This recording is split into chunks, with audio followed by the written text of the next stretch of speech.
Assalamualaikum warahmatullahi wabarakatuh. Innal hamdalillah nahmaduhu wa nasta'inuhu wa nastaghfiruh wa na'udzu billahi min syururi anfusina wa min sayyiati a'malina may yahdihillahu fala mudhillalah wa may yudlil fala hadiyalah. Asyhadu an la ilaha illallah wahdahu la syarikalah wa asyhadu anna Muhammadan abduhu wa rasuluh alladzi la nabiyya wa la rasula ba'dah, amma ba'd. Pemirsa yang dirahmati Allah Subhanahu wa taala, tentu pertama-tama mari kita panjatkan puji syukur kita kehadirat Allah Subhanahu wa taala, yang mana atas kudrah dan iradahnya kita masih dapat beraktivitas, yang dimana salah satu aktivitasnya itu adalah thalabul ilmi, mencari ilmu. Para pemirsa yang dirahmati Allah Subhanahu wa taala, Allah Subhanahu wa taala berfirman dalam Quran surat Al-Asr, A'udzubillahi minasyaitonirrajim. Bismillahirrahmanirrahim.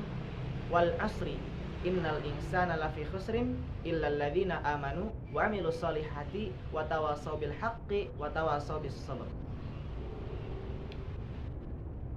Pemirsa yang dirahmati Allah, firman Allah ini, surat Al-Asr ini sedang menjelaskan tentang waktu. Wal asri, demi masa, demi waktu, bahkan ada yang mengartikan demi waktu asar. Kalau kita merujuk kepada tafsir Ar-Razi, secara bahasa al-asr itu asalnya itu asoro, artinya itu perasan. Nah, apa maksudnya? Wal asri itu maknanya itu Allah Subhanahu wa taala memerintahkan kepada kita agar kita itu memeras waktu, memanfaatkan waktu sehingga menghasilkan perasan-perasan yang bermanfaat. Kalau kita lihat pada zaman sekarang kan banyak orang yang mengatakan waktu adalah uang. Nah, orang yang mengatakan seperti itu adalah orang-orang yang mata duitan. Jangan sampai waktu terlewat kecuali menghasilkan uang. Ada peribahasa mengatakan waktu adalah pedang, jangan sampai waktu terlewatkan kecuali dengan berjuang. Nah, kita sebagai mukmin muslim, maka harus waktu itu adalah ibadah.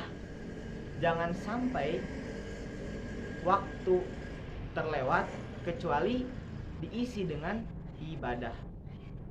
Maka dari itu, wal asri, peraslah waktu, manfaatkanlah waktu sebaik-baiknya sehingga menghasilkan perasan-perasan yang bermanfaat.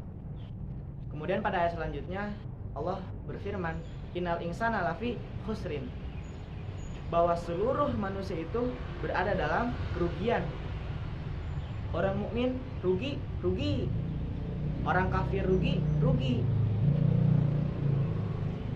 Apa makna rugi dalam ayat tersebut? Imam At-Tabrani menjelaskan yang dimaksud rugi di sana adalah nuqsanul umri, adalah berkurangnya umur, berkurangnya usia. Orang mukmin usianya berkurang terus. Begitu juga dengan orang kafir, usianya terus berkurang. Makanya kenapa Allah mengatakan rugi.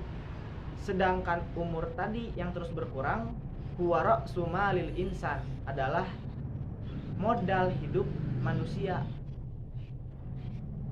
Ketika kita ingin mencapai satu capaian, umur ini menjadi hal dasar yang harus kita lewati.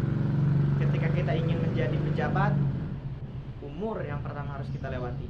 Ketika kita ingin menjadi saudagar besar, umur yang kita harus lewati. Ketika kita ingin memiliki pendidikan yang tinggi, umur yang harus kita lewati.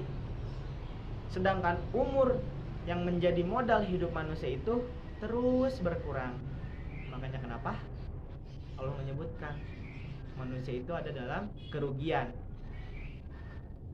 Pada ayat selanjutnya ini merupakan kabar gembira, illal ladzina amanu wa 'amilus solihati wa tawassaw bil haqqi wa tawassaw bis sabr. Kecuali orang-orang yang beriman dan beramal soleh, kemudian dia melakukan saling menasehati dalam kebaikan dan dalam kesabaran. Dalam ayat ketiga ini menjelaskan bahwa ketika semua manusia rugi, ada yang dikecualikan, yaitu illal ladzina amanu. Kemudian kenapa orang mukmin ini dikecualikan dari orang-orang yang rugi? Ternyata bukan umurnya yang bertambah orang mukmin itu, akan tetapi ketika umurnya yang terus berkurang, orang mukmin itu cerdas, dia memanfaatkan waktu-waktu sisa umurnya itu untuk melakukan amal soleh. Maka dari itu orang mukmin Allah kecualikan dari orang-orang yang rugi. Para pemirsa yang dirahmati Allah, yang ingin saya tekankan pada kesempatan kali ini, kita sekarang sudah menginjak bulan terakhir di tahun 2022. Artinya kita akan menghadapi tahun yang baru dalam kalender Masehi. Kita harus bisa muhasabah, introspeksi diri setahun ke belakang. Waktu 1 tahun ini sudah berapa banyak amal yang kita lakukan, karena usia kita itu terus berkurang. Maka ketika kita nanti masuk tahun 2023, kita juga harus mempersiapkan amal apa saja yang akan kita lakukan. Karena pada hakikatnya tadi kita itu umurnya terus berkurang, maka supaya kita tidak menjadi termasuk orang-orang yang rugi, kita harus bisa memanfaatkan waktu ini sebaik mungkin, diantaranya dengan amilus sholihat, melakukan amal-amal soleh. Pemirsa yang dirahmati Allah Subhanahu wa Ta'ala, mungkin itu saja yang bisa saya sampaikan. Mudah-mudahan ada manfaatnya. Mohon maaf jika ada kesalahan. Aqulu qauli hadza wa astaghfirullah li wa lakum. Wassalamualaikum warahmatullahi wabarakatuh.